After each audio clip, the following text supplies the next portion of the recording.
So this is the opportunity to come and ask questions or make comments about person-centered care, family-centered care.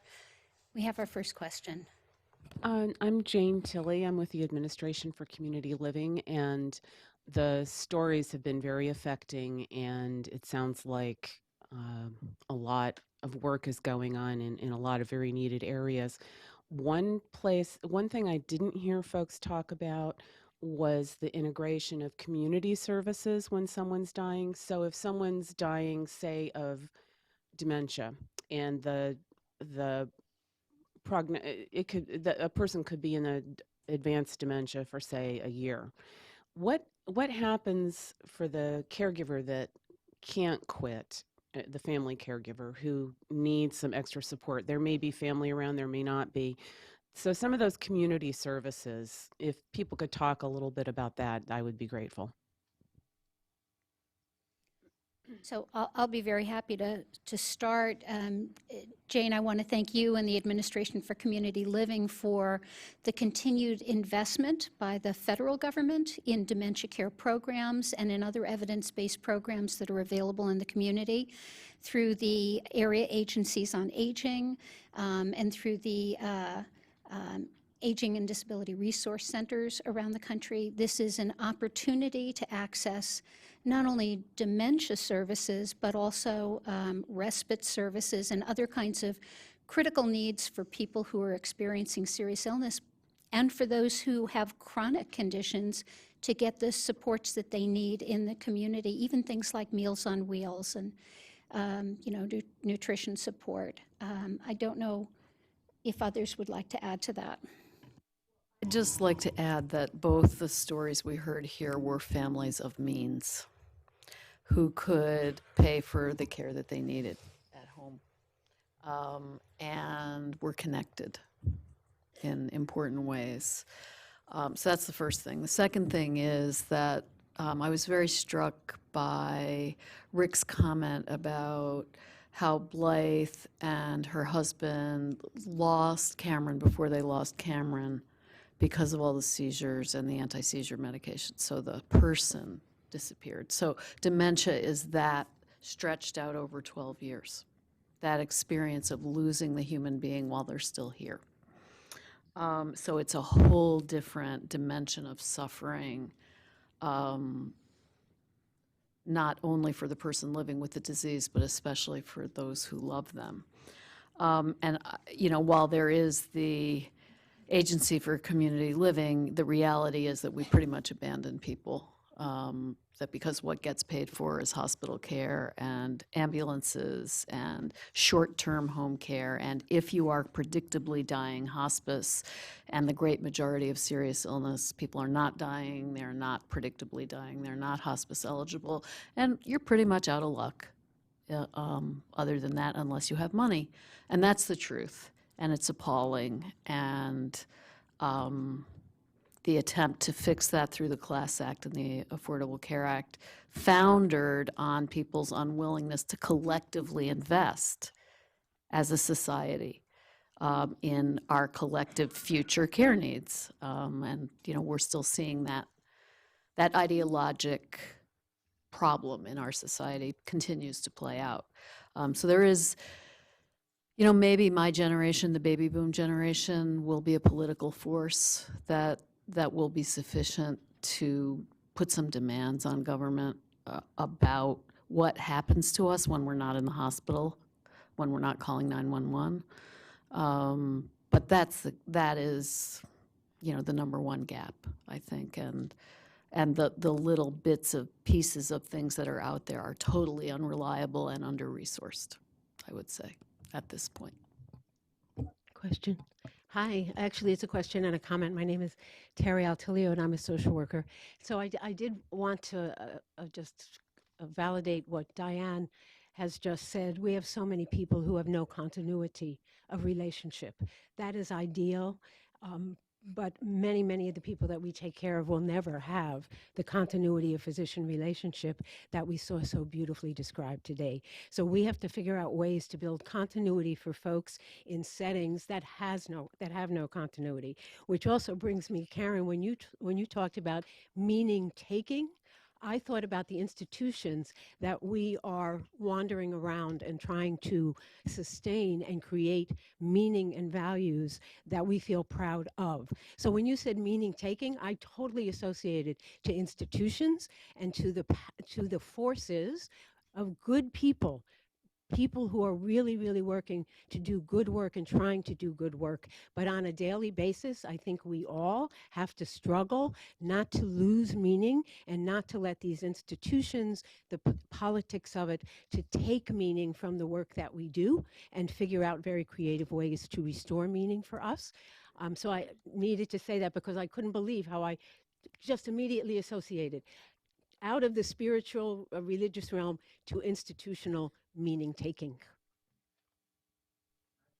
Follow up on that, which was that when Cameron was a child, so now there are these pediatric palliative care programs that try to address the gap for children with serious illness who are likely to die and wouldn't qualify simply for hospice. But at that time, you had there were choices. You could have block nursing if it was justified based on some insurance algorithm, nothing, or you relied on special nurses in the community.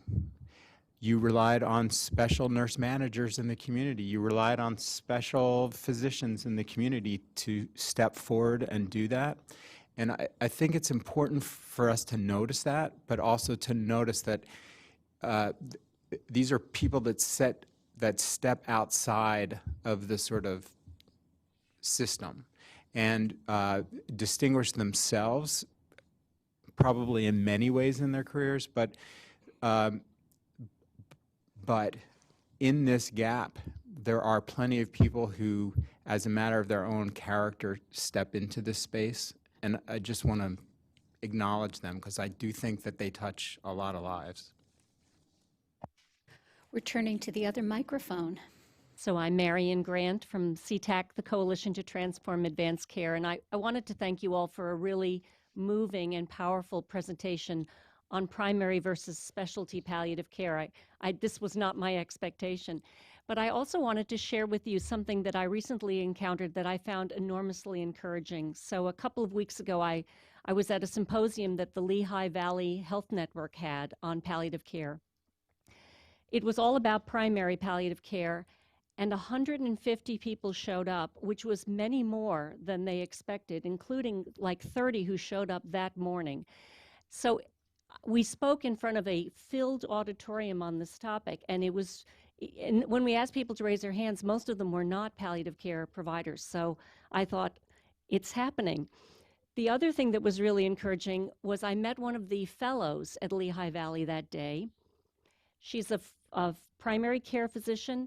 She's 65, and she is doing a palliative care fellowship. And I thought, oh my gosh, even somebody who has been practicing for how many decades is interested in this kind of care. So just a couple of bright lights to share with you to keep the momentum going. So thank you.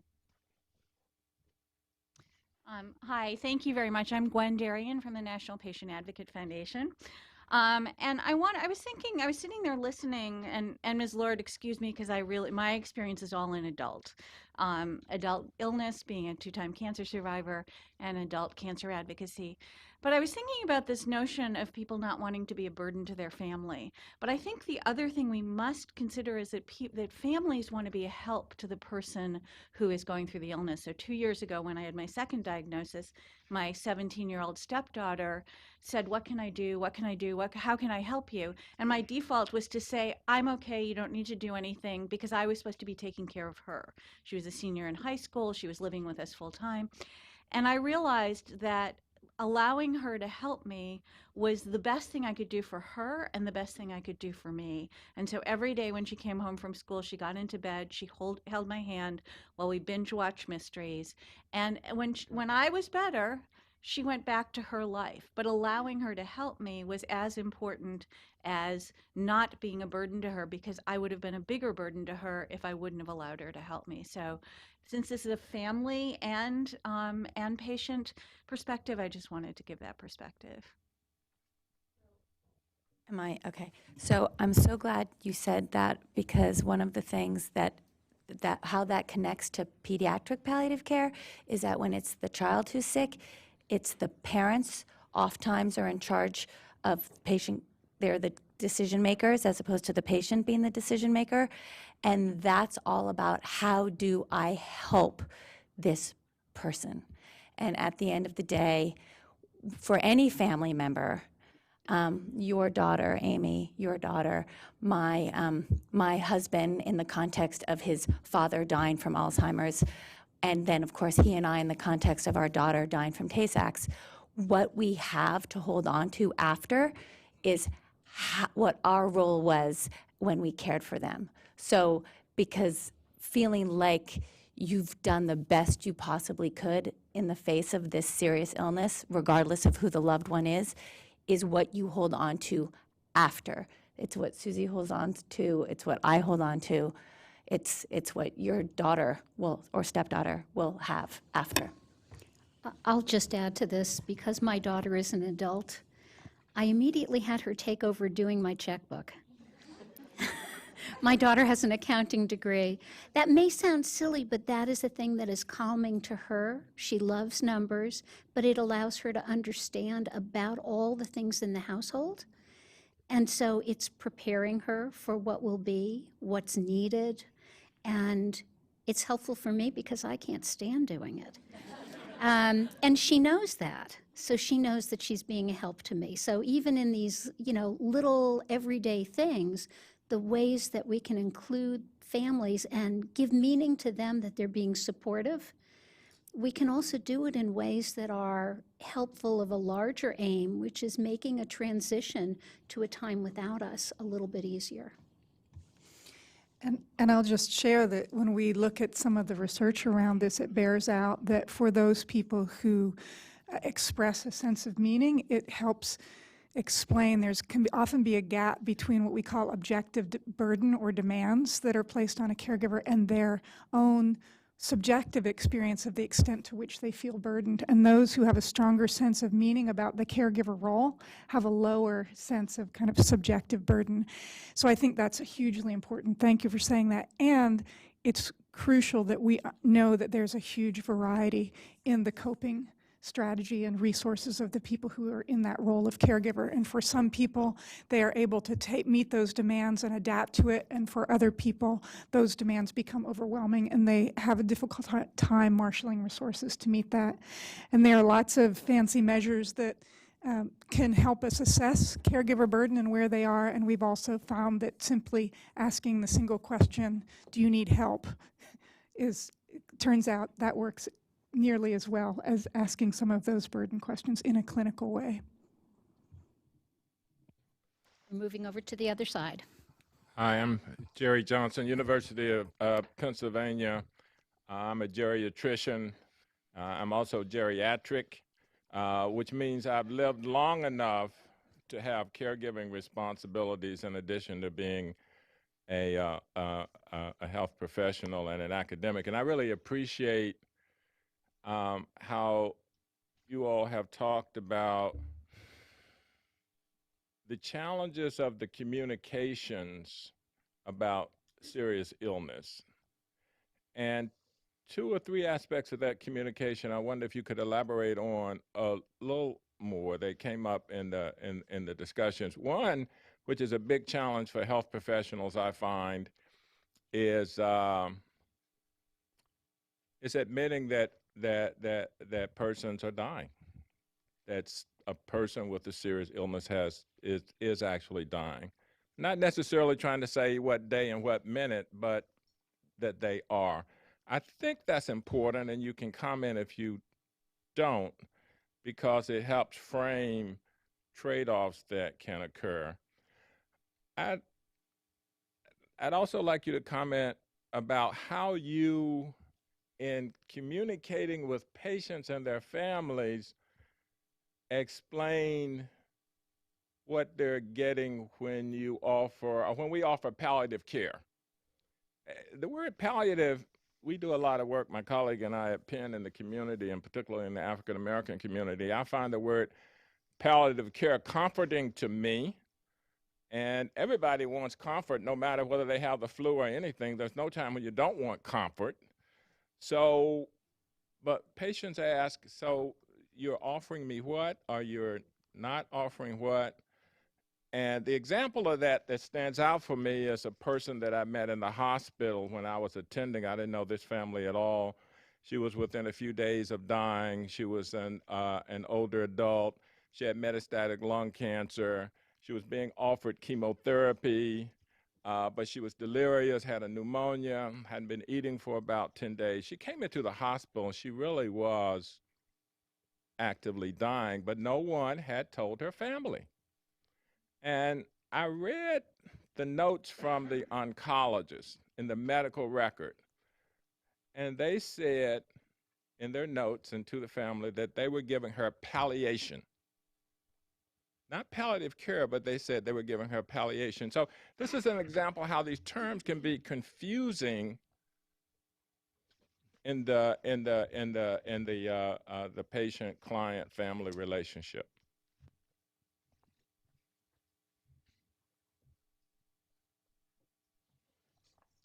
I'll do the PD version. So those are really on point, I think, in terms of at least my day-to-day now. Admitting that a patient is dying as a palliative care specialist, we are in this unique situation. We have this unique challenge of Raymond Carver saying the worst thing someone will ever hear in their lives and being thanked for it.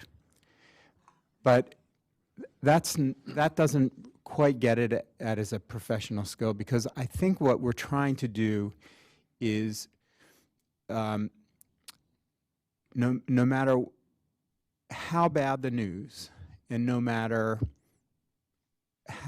how difficult what will follow from that is, we have to trust that our role is to strengthen our relationship with our sick patients, because there's important work to do. And fundamentally, they need to trust you. You have to be the one person who walks in that room who they can look to and say, help me out, help me through this, what's really going on?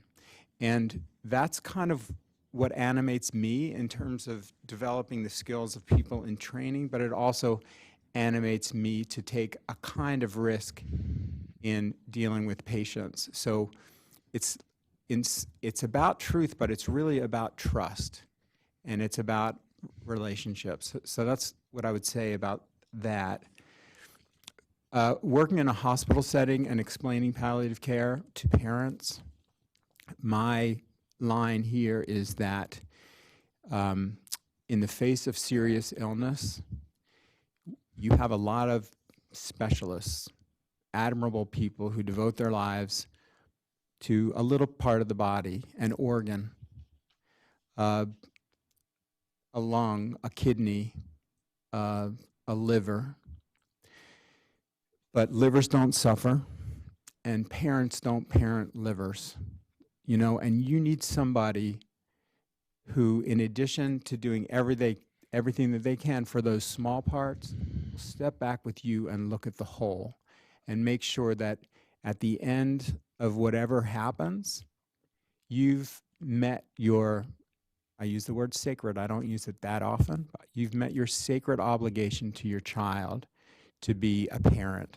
And in the face of illness, it can feel like you're less qualified to be a parent, but my job is to make sure that you are the most qualified person in this room to advise us and to make these decisions. So that's my sort of pediatric slant. Well, it's interesting how similar they are, and perhaps not surprising. So Jerry, I don't walk into a room and tell someone they're dying. And we have a couple colleagues in the room, Tony Bach and James Tulsky, who have popularized the phrase ask, tell, ask, which is how I teach, which is really you're asking more about what is the person thinking, where are they, what is their current understanding, what have the other doctors told you, what is your understanding of what's going on with you and your illness right now. And someone might say, oh, they told me I have a shadow on my lung. And another person might say, I have widely metastatic non-small cell lung cancer that has failed third-line chemotherapy. Those are very different conversations, right? So it's understanding where the person is and then asking them how they like to get information about their illness. And what I say then is some of my patients like to know every detail about their illness, and others of my patients just want to know the general outline. Which kind of person are you? So there's no judgment. About 5% or 10% don't want to know. And that's how I find out. And then I ask them who they would trust for me to talk to about the plans for their illness. 90% want to know, and they've then given me permission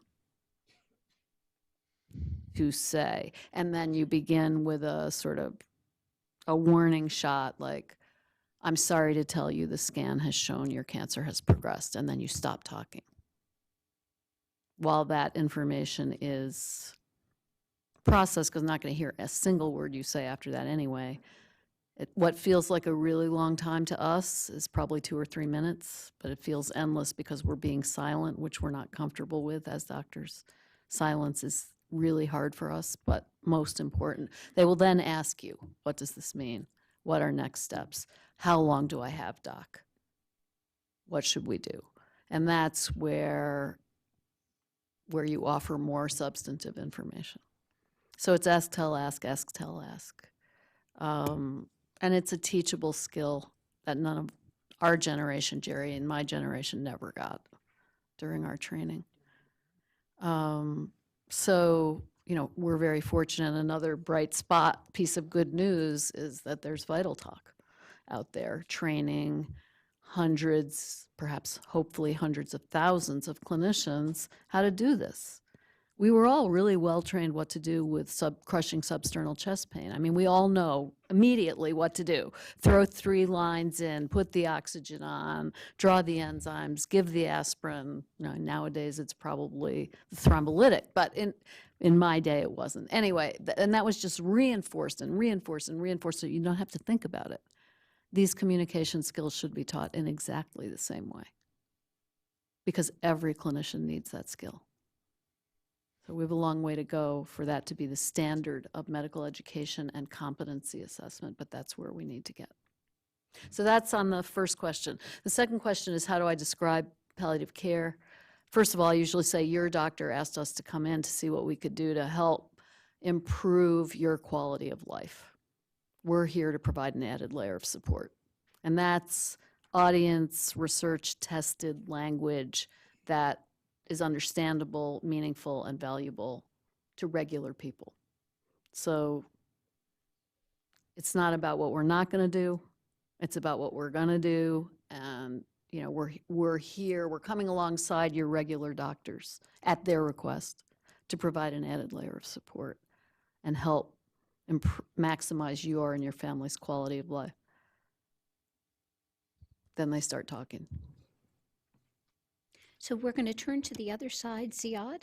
I'm Ziad Haidar with Ascension. I really want to thank everybody on the panel for a very moving presentation. Many dying individuals are troubled by regrets they have in their life and by worries they have about after they leave. Addressing the regrets and the worries belongs more to the field of counseling and family counseling rather than clinical medicine. And I wonder how the panelists feel about the systematic integration of family counseling capabilities in the experience of dying. If we had a way to pay for it, it would be great. You know, I mean, we can't get our hospitals to pay for that because the billing isn't adequate and there's no very strong business case for it. Couldn't agree more that that is, in many ways, the most important developmental task of someone facing a serious illness and entering the last stages of their life. What we are able to do is deformed. I was going to say constrained, but deformed is a better descriptor by what is paid for and what is not paid for. So some of us have philanthropic dollars, and we use that to pay for chaplains, and chaplains do a lot of this work. Social workers do a lot of this work if they're not wholly subsumed in discharge planning. But I would basically say that our system has evolved to a point where if it's not, quote, medically necessary, and a lot of psychosocial and spiritual care doesn't count as medically necessary under Medicare reimbursement, those things are honored in the breach, but not because they're not important, but because we can't find reliable ways to pay for them. We can't find reliable ways to pay for them, but we do it anyway. And most pediatric palliative care programs I know are explicitly interdisciplinary. We're interdisciplinary on rounds. We're interdisciplinary as we develop care plans. I think that maybe there's a different kind of investment in Children's Hospital and focus on the family that allows that. But it underscores what you're talking about. And I just want to talk about what was going through my mind as you started, which is parents worry very much about crushing the hope of their children. And when you ask the children what they're most worried about, they're worried about hurting their parents. It's such a terrible isolation, and insight into that begins an extraordinary process where the parents are touched, the room fills with positive feelings, and then they're together. It's one of the easiest things that we have. It's one of our easiest interventions. And it just makes the point that yet just how important it is. And it leads to not just the issue of regret later on, but it so animates care from that moment on within that family. So thank you for bringing that point up. I'm just going to add, one of the most profound conversations I've had in my work at Courageous Parents Network is with a mother whose 9-year-old daughter died from cancer. And she has deep grief and sadness missing her daughter, but she has no regrets because she and her daughter had the conversation about the fact that she was dying. And then the daughter talked about what she wanted her coffin to look like, where she wanted to be buried, what she wanted her funeral to look like. And that some of that happened because this was a family of tremendous spiritual faith. They had a deep faith, but they also were encouraged to have that conversation by the palliative care team that happened to be at Boston Children's Hospital. So they were encouraged to go there, and they did go there, and it made all the difference in how this mother talks about it now. She literally says, I have no regrets. I'm so grateful that we had those conversations. And she's really sad, but it's not that sad. And I would just add to that that there are several kind of interventions in this realm that really give language to how to do this. But to echo Diane's point, it's finding ways to get that included systematically in the care.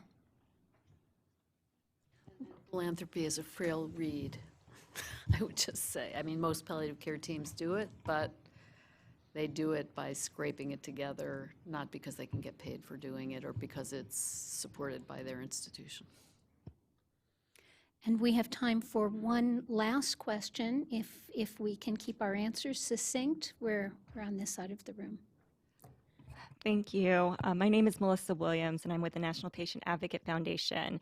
I do have a question that I'll pose to all the panelists, but before I get to the question, I just wanted to say that I was really struck by Dr. Goldstein, your comment about, your relationship and the care that you were providing Blythe and her family, and that you said you were just practicing good primary care.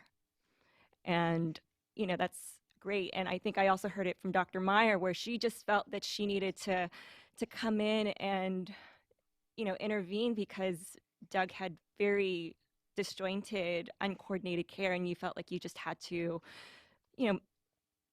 help in some way. And I think that just really speaks to the individuals that you are, and I think that's really great that you guys did that.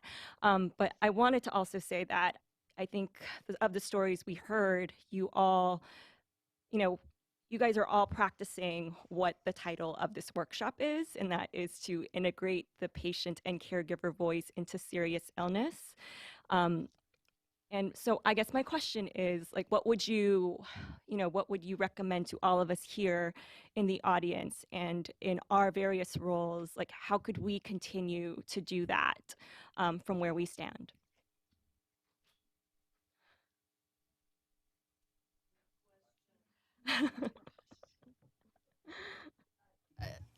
As you were talking, the phrase that jumped into my mind was make room for relationship. And Rick said he left primary care because that was being taken away from him. He needed to see more patients in a shorter period of time, and he needed to spend most of his time documenting on the electronic health record. So the room for relationship was sucked away. So, that seems like a very high priority and not limited in any way to people with serious illness or those who are dying, but especially important in that group. And I think the other thing is we really need to help the public, as Courageous Parents Network is doing, to understand that they have to demand this kind of care. And, I'm thinking about a public awareness campaign that would be palliative care helps you live better, helps you avoid unnecessary hospitalizations, and in 6 studies helps you live longer. So, doctor, what about that do you not want me to get? Like, I'm not getting optimal care. Why aren't you helping me get optimal care? I think we need the campaign that makes the public angry if they're not getting it. I've met some very angry parents because they were referred to palliative care too late. And they're like, that just got better, but why did it only get better now? Or I've met parents who didn't get it at all, and then they meet parents who did, and they're like, they feel it's not a good thing to see how they feel when they see how it might have been otherwise. So finding a way to harness that in a way that is activating would be good. We can talk about that. Can I just add to that? I would say that there is a notion of we either want quality or quantity. And the reality is that when we focus on quality of life, feeling well, managing symptoms, supporting people, they live longer. So quality equals quantity. There's a false dichotomy, and this is perpetuated in the clinical professions. So we need to change the way not just people understand this, but also providers, how they understand this. My tagline, if I was to do that campaign, would be